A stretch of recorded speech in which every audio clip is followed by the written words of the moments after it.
तो कहानी शुरू करने से पहले अगर आपको एनिमेटेड मूवीज का एक्सप्लेन सुनना पसंद है तो मेरा एक दूसरा चैनल है जिसका लिंक मैंने डिस्क्रिप्शन में और कमेंट सेक्शन में दे दिया है। तो इस वीडियो को पूरा देखने के बाद एक बार मेरे चैनल को विजिट कीजिए और अगर आपको पसंद आता है तो फिर सब्सक्राइब कीजिए। तो let's roll up the intro और चलो फिल्म सुने। तो कहानी शुरू होती है अग्नि नाम की एक लड़की से जो कि एक एजेंसी में काम करती है और वो एक एजेंट होती है। यहाँ पर वो अपने पार्टनर के साथ एक जगह पे अटैक करती है जहाँ पर काफी सारी लड़कियों को बंद करके रखा गया होता है। उसके पार्टनर की तो डेथ हो जाती है पर वो फिर भी आगे जा करके पेन ड्राइव भी ले लेती है और साथ में उन लड़कियों को भी बचा लेती है। पेन ड्राइव से ये पता चलता है कि इन लड़कियों की तस्करी हुई है और इसका पूरा जो मेन धंधा चलता है वो इंडिया में भोपाल में चलता है। और अब यहाँ से अग्नि को भोपाल जाना पड़ सकता है पर इंडिया के साथ अग्नि की काफी सारी बुरी यादें जुड़ी होती है तो वो नहीं जाना चाहती है। वो उसके लिए अपने मास्टर को मना भी करती है पर उसके मास्टर उसे जबरदस्ती भेजना चाहते हैं। असल में जब अग्नि छोटी होती है तभी उसके माता पिता को किसी ने मार दिया था और इसी के बाद से मास्टर ने उसे अपने साथ में रखा होता है और वही उसे ट्रेन करते हैं। और यही रीजन होता है कि अग्नि इंडिया में नहीं जाना चाहती है क्योंकि उसके मम्मी पापा की डेथ इंडिया में ही हुई होती है और वो इस वक्त अमेरिका में होती है। लेकिन यहाँ पर मास्टर के फोर्स करने के बाद अग्नि को इंडिया जाना पड़ता है जहाँ पर इंडिया में जाकर के उसे फजल मिलता है जो कि इस पूरे ऑपरेशन में उसका पार्टनर होगा। फजल यहाँ पर उसे भोपाल के रुद्र और रोहिणी की पूरी स्टोरी सुनाता है जो कि यहाँ के बहुत बड़े गैंगस्टर होते हैं। असल में रुद्र जब छोटा होता है तभी वो अपने पिता को मार देता है क्योंकि उसे पावर चाहिए होती है और इसी तरह से वो लोगों को मारना शुरू कर देता है। और ऐसे ही उसे एक दिन रोहिणी मिलती है जो कि एक प्रोस्टिट्यूट होती है। रोहिणी हिसाब किताब में बहुत अच्छी होती है तो वो रोहिणी को भी अपने साथ में रख लेते हैं और वो दोनों पार्टनर्स बन जाते हैं। आगे इसी तरह से मारते मारते उनका बहुत बड़ा साम्राज्य खड़ा हो जाता है जहाँ पर वो लोग लड़कियों की तस्करी करते हैं और उनके पास काफी सारे ब्रोथल होते हैं। और अग्नि को यहाँ पर इसी के बारे में इंफॉर्मेशन निकालने के लिए भेजा गया होता है। अब वो यहाँ पर ये पता करती है कि रोहिणी का बॉडीगार्ड कहाँ पर रहता है और इसके बाद वो रिपोर्टर बन के उसके पास में जाती है। वो यहाँ पर उसके क्लोज जाती है और उसकी फोटो क्लिक करने के लिए उसका फोन लेती है और उसका बॉडीगार्ड जो कि रिपोर्टर की खूबसूरती देख करके फिदा होता है वो उसे फोन भी दे देता है। अब इस फोन को जल्दी से अग्नि अपने वॉच से स्कैन करती है ताकि उसे फोन का एक्सेस मिल जाए और इसके बाद वो वहां से बहाना दे करके निकल जाती है। अब यहाँ पर फोन चेक करने पर उसे ये पता चलता है कि रोहिणी से मिलने के लिए लखनऊ की एक बहुत बड़ी डिजाइनर आने वाली है क्योंकि रोहिणी को कुछ कपड़े सिलवाने हैं। तो अब यहाँ पर अग्नि वही डिजाइनर बनकर के उसके पास में जाती है जहाँ पर उसके बालों में एक क्लिप लगी होती है। वो क्लिप को चुपके से निकाल करके रख देती है और असल में इस क्लिप में विंग्स होते हैं। दूर बैठा फजल इसे रिमोट से कंट्रोल कर रहा होता है और अब ये क्लिप उड़ते उड़ते पूरे घर में हर चीज को रिकॉर्ड करने लगती है पर थोड़ी देर बाद ही वो क्लिप गिर जाती है क्योंकि वो खराब हो जाती है। तो इसके बाद अग्नि वहाँ पर खांसने लगती है और जैसे ही रोहिणी उसके लिए पानी लेने जाती है वो जाकर के उसी चीज को उठा लेती है और रोहिणी के आने के बाद वो वहाँ से निकल जाती है। आगे उस वीडियो से उन्हें ये पता चलता है कि रोहिणी जा रही है बटर फैक्ट्री में। उनकी सारी चीजें बटर फैक्ट्री से ही स्टार्ट हुई थी और रोहिणी वहीं पर ही जा रही है। अब वो लोग रोहिणी के ऊपर नजर रखने के लिए एक ड्रेस डिजाइन करते हैं उसी डिजाइनर के नाम पर और उसमें एक बटन लगाते हैं। इस बटन में ऑडियो और कैमरा सब कुछ होता है तो अब रोहिणी जो भी देखेगी वो ये लोग भी देख सकते हैं। ऐसे ही रोहिणी जाती है शेख से मीटिंग करने के लिए जिसे की स्क्रीन पर अग्नि भी देख रही होती है। यहाँ पर वो शेख ये बोलता है कि रुद्र तो बिल में छुपा हुआ है और इसलिए वो डील नहीं करना चाहता है पर फिर भी यहाँ पर रोहिणी उसे मना लेती है और उसे औरतों का कंसाइनमेंट भी ले लेती है। मतलब कि वो उससे ह्यूमन ट्रैफिकिंग का एक डील करती है। और अब ये सारी बातें देख करके अग्नि को ऐसा लगता है कि रुद्र उसी फैक्ट्री में अपनी माइंस में। और ये बात जब वो अपने मास्टर को बताती है तो वो कहते हैं कि वो सिर्फ उसकी गट फीलिंग पे अटैक नहीं कर सकते क्योंकि अगर वहाँ पर रुद्र नहीं हुआ तो मिशन फेल हो जाएगा। तो अग्नि इसे कंफर्म करने के लिए जाती है और इसके लिए वो एक प्रोस्टिट्यूट बन जाती है और एक ब्रोथल में चली जाती है।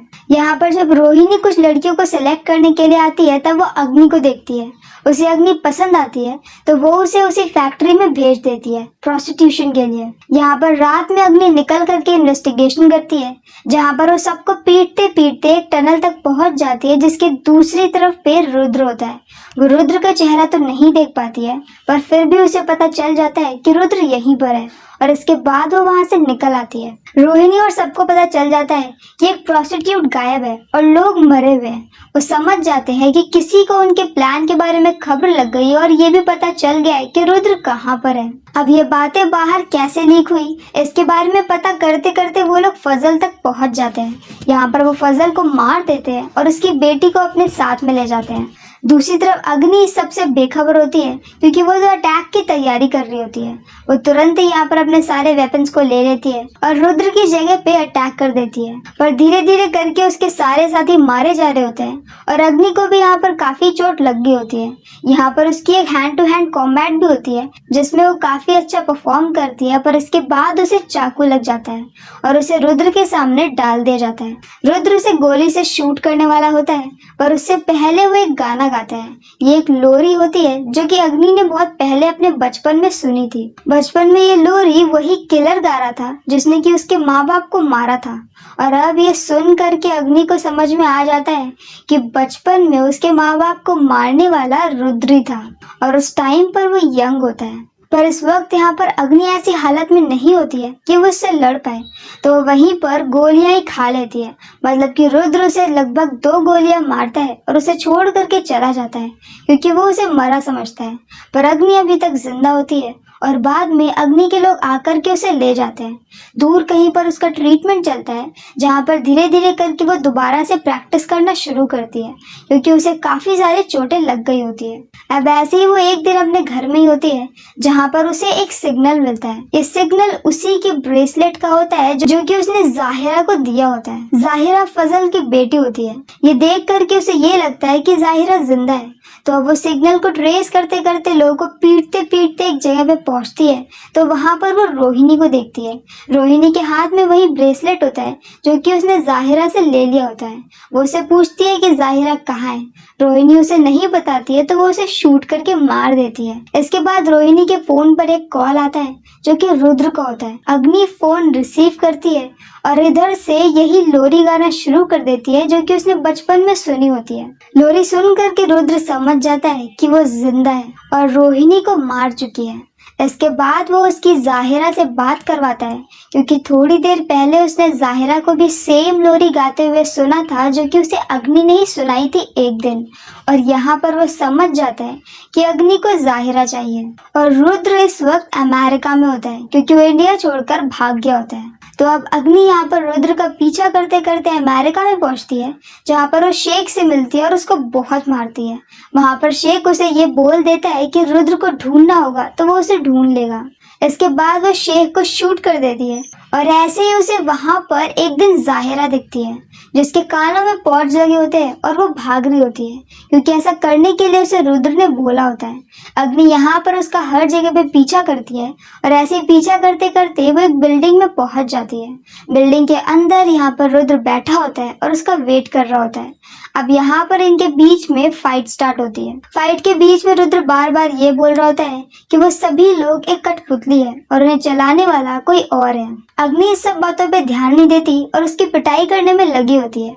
पर ऐसे ही करते करते जब वो ये पूछती है कि उसने उसके माँ बाप को क्यों मारा, तब रुद्र उसे कुछ भी नहीं बताता है क्योंकि अब उसके मरने का वक्त हो गया था और मरते मरते वो चाहता था कि अग्नि के मन में ये बात ऐसे ही रह जाए और उसे कभी भी पता नहीं चले। और इसी तरह से अग्नि रुद्र को भी मार देती है और उसे अभी तक पता नहीं चला होता है कि उसके माँ बाप को क्यों मारा गया। अब सीन शिफ्ट होता है बेड पे जहाँ पर अग्नि को काफी सारी चोटें लगी होती है और उससे मिलने के लिए मास्टर आते हैं। वो उसे ये बोलते हैं कि वो जाहिरा को लेकर के इंडिया जा रहे हैं और वो इंडिया में उससे मिलेंगे और वो सभी लोग एक कठपुतली है।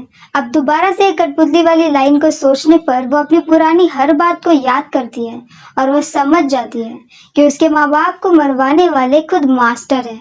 इस बात को पता चलते ही वो कुछ दिनों बाद सीधे उनसे मिलने के लिए जाती है और उनसे पूछती है, तो मास्टर उन्हें ये बोलता है कि उसके मम्मी पापा भी एक एजेंट थे जिन्हें काफी सारे सीक्रेट्स पता होते हैं, पर जब उनकी बेटी अग्नि थोड़ी बड़ी हुई तो वो रिटायरमेंट चाहते थे ताकि वो अपनी बेटी के साथ अच्छा खासा टाइम स्पेंड कर सके।